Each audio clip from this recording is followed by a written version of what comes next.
Hello and welcome. I'm Ann Hess. The Pork Checkoff is building a bigger appetite for U.S. pork by driving demand both domestically and internationally. Joining us to discuss the latest momentum and upcoming initiatives is Dr. David Newman, Senior Vice President of Market Growth for the National Pork Board.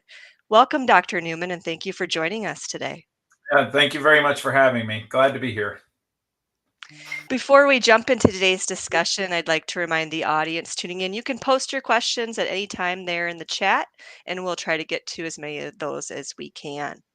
So, David, the last time we talked about how the pork checkoff is working to drive demand here at home, but that's, only half the battle. What's the pork checkoff doing to move that needle internationally? Sure, and it's a very good question, and we've been talking a lot about domestic marketing efforts over the last year, a couple of years especially, but certainly for the U.S. pork industry and the pork producers, the international market space has been critically important for a very long time. Over the last 25 years, we've seen that grow exponentially today to where we have nearly 30% of our production is sold internationally through a variety of different products in every corner of the earth. So at the National Pork Board, we use our largest partner. One of our largest partners is the U.S. Meat Export Federation. And so partnering with them, we're able to use matching funds with USDA through a program called the Market Access Program, or MAP funds, where we are actually able to leverage producer dollars in nearly a one-to-one match in the investment to help drive demand internationally for customers all over the world. So that is focusing on things like emerging markets, highlighting new cuts for customers that may not have been previously tried.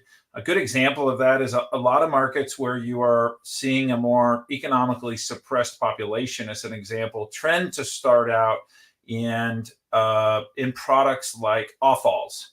So as they start to emerge and their economies emerge, they actually start to get into more middle meats, things that we're used to in the U.S., like loins or bellies or hams. So we work a lot with our trading partner of USMEF on that. And then also just showcasing what makes U.S. pork different or a cut above our competitors. And all of those things help illustrate just how critically important that market access diversification really is for our farmers. So what would you say is step number one? Is it building new partnerships with some countries or regions? Yeah, well, it's always about building new customers. And so if we think about some of our largest customers of US pork, let's focus in on two very important ones, Mexico and Japan. So let's use Japan as our first example. We're excited about new partnerships there. It's one of the longest, most mature markets that we've had over the past 25 years.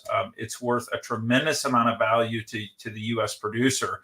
So being able to capitalize on fresh pork, also on other items like ground seasoned pork, is very important to the Japanese consumer. And so doing that, along with telling our story about production. And when I say telling our story, I mean producers sharing their sustainability story directly with Japanese buyers, because these things are top of mind for those consumers, is very important. And a great example of that over the last year has been partnerships with large food service companies. There is a very popular product in Japan called tonkatsu.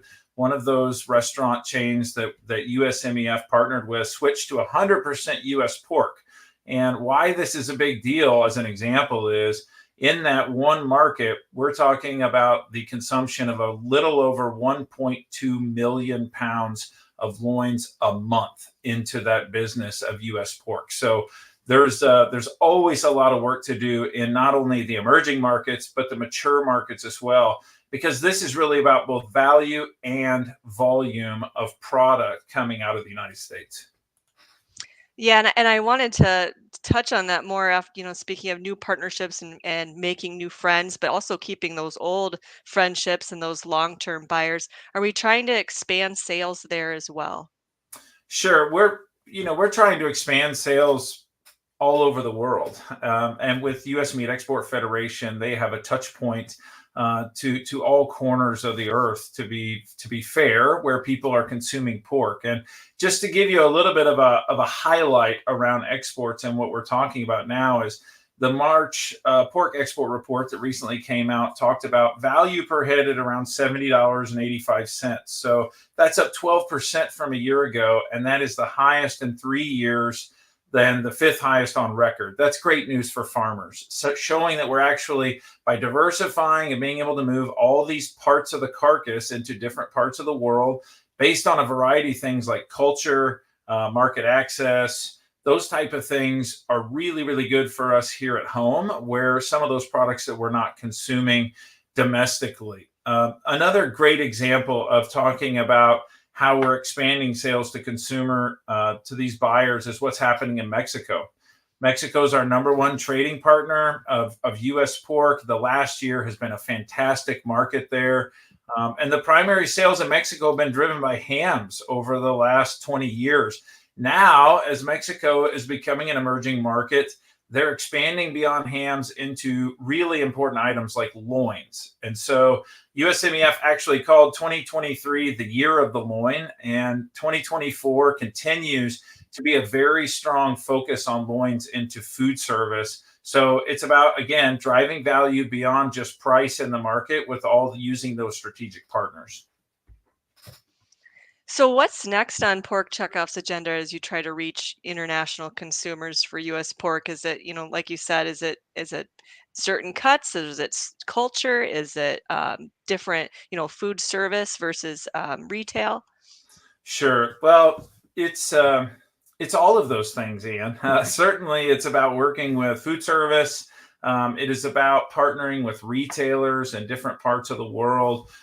One really great thing about the United States, and one really great thing is our geographical location to the world and our ability to ship fresh, food safe pork from each side of the country to markets all over the world, especially when we think about our ability to not only ship frozen product, but to ship fresh, is crucially important to our international customers. So when we think about those customers, as an example, there's more customers in Asia who are looking for a steady supply of fresh pork.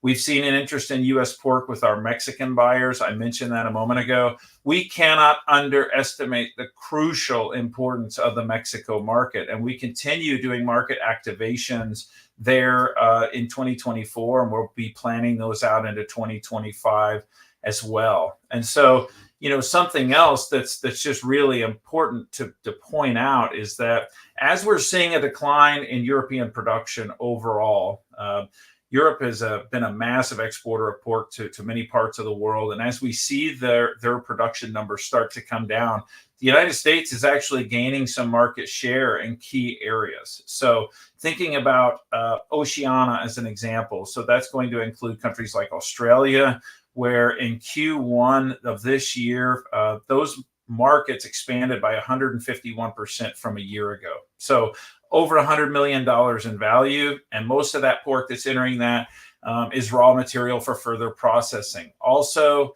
other crucial markets like South Korea. South Korea is up 54% from a year ago, over $200 million in value. So there's a lot of possibilities out here for U.S. pork, especially as we see the dynamics changing.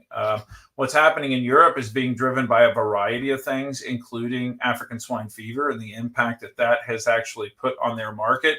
And so doing that allows us an opportunity to talk about the expansion and our ability that we have to get into new markets and expand the opportunity for U.S. producers. Yeah, definitely finding some opportunity there within their challenges, but opening up some new doors for us, it sounds like. That's right.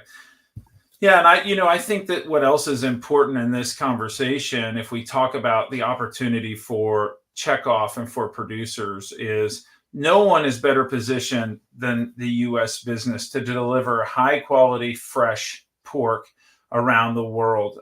We have been a not only a least cost leader in many cases, and even as we start to see the global dynamics change there, we are the leader when we think about fresh, safe product. So checkoff dollars are being put to work to ensure buyers that they are all lined up to purchase products. And again, the example is also on emerging markets rather, is our partnership with USMEF on recently there is a new program put out by USDA called RAP funding. And that's actually talking about what are other regions of the world, if we're looking visionary at 5, 10, 20 years down the road, will be there. Countries like Africa need to be explored and understood in terms of what is the market access going to be, not only for potentially offals or byproducts, but then eventually into fresh meats, much like the conversion of what we've seen in that Mexico market. Any other key takeaways for producers at home?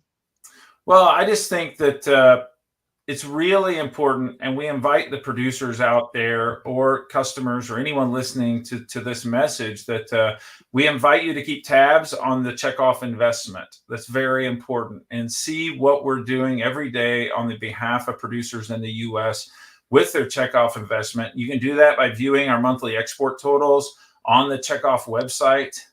You can actually go to porkcheckoff.org. It's a simple website, and you can go under the markets tab and see what's there. And then I would probably just also say that, remember, this is about both attacking the markets from both a domestic opportunity and an international opportunity. And there is a great future laid out in front of the U.S. pork business when we think globally about what's going to happen next. Dr. David Newman, National Pork Board, thank you so much for joining us today to discuss how the pork checkoff is building that bigger appetite for U.S. pork. Yeah, thank you for having me in. Appreciate it. For more information, as Dr. Newman mentioned, you can visit porkcheckoff.org. For you and our audience, we thank you for tuning in today.